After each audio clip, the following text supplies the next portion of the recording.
神農爺爺，我返嚟啦！我想學多啲有關中醫藥嘅新知識啊！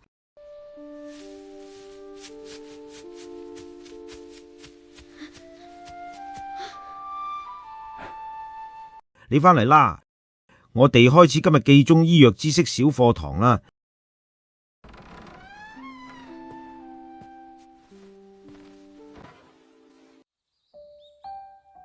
神農爺爺，你今日又喺度採咩好嘢啊？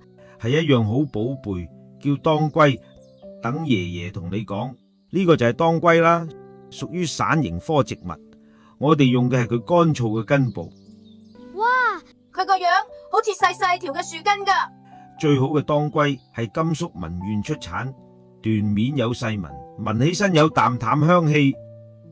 真係有香氣噶，唔刺鼻。當歸最叻就係補血活血。女仔經期唔舒服，手腳凍，飲少少好有幫助。原來咁神奇，媽咪都可以飲。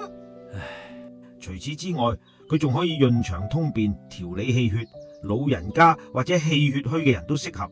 咁當歸真係老少咸宜噶。最常用就係煲湯，當歸生薑羊肉湯，補血又驅寒，冬天飲最正。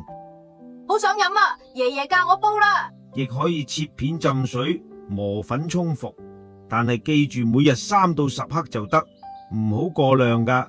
記低啦，唔好食太多。當歸係中醫嘅補血聖藥，簡簡單單融入生活就可以養好身體。我而家識晒當歸啦，以後要同大家分享。